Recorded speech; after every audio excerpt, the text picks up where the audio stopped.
ka dyan, hoy! Senyorita, senyorita! Hindi ka senyorita dito, ha? Naghahanap buhay na ang anak ko! Tanghali na! At ikaw, asawa ka lang, ha? Ako, nanay. Ako may-ari ng pamamahay na to. Sampid ka lang! Inay, buntis ho ako. Ay, naku! Tigilan na nga ako dyan sa mga rason-rason mong buntis-buntis na yan. At huwag mo ako matawag na nanay. Hindi kita kadugo. Eh, kasalo kami ng anak nyo. Aling Esther. Naku, papakita mo pa yung sing-sing na yan? At huwag mo ako matawag-tawag na Aling Esther. Ano akala mo sa akin? Ha? Tindera? Katiwala? Katulong? Hindi, sige, alam ko na ho. Esther na lang ho. Esther, the monster. Hoy! Kahit matanda na to, matinik pa rin ang tenga ko. Ha? Tingnan na lang natin kung sino ang mukhang monster sa paningin ng anak ko.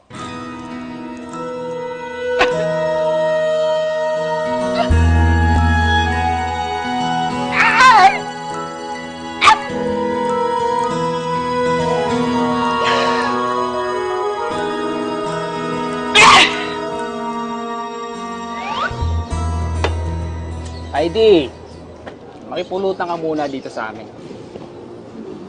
Kumusta naman bala yung honeymoon yun ni Pareng Rigo? Istorbo ba kayo ni Aling Esther? Ay, Heidi. Huwag kang mag-alala. Kaibigan namin si Rigo. Ay, nako. Ganun ba talaga yung biyenang ko? Ha? May pagkabruha? Naku! Alam mo, sabi ng nanay ko, mabait yan dati noon. Oo. Pero, mula nang iniwan siya ng tatay ni Rigo, ayun! Naging monster na. Ay, kamukha mo. Galing mo. Ay, Diyos, kamukha mo. Eh, close kayo. Pareng Rigo, mabait yan si Pareng Rigo. Hindi, nung biyenang ko nga. Ay, hindi yan. May pagka-monster na. Aso, hindi ko Nakakatakot na din.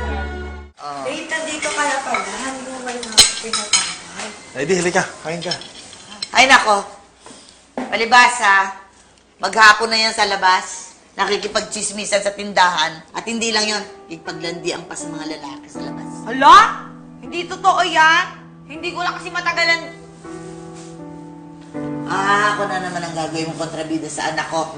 Ay, nako, mabuti pa anak. Kumain ka ng kumain, ha? Huwag kang nagpapakagutom. Tsaka paborito mo yan, yung adobo niluto ko. Di ba? Gusto mo adobo? Heidi, halika. Kumain ka na. Ay, nako, huwag mo nang pilitin ng ayaw. Ay naman. Hindi mo pa nga niyayayang kumain yung asawa ko eh. Bakit? Inasikaso ka ba niya? Ang asawa, dapat parang nanay yan sa pag-aasikaso sa anak. Sige na, kain na. Miss Mia, ito pansit. Yan, ako na. Yan, ako.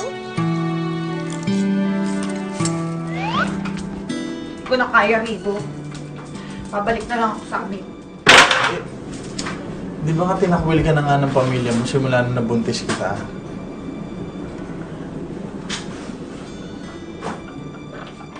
Basta!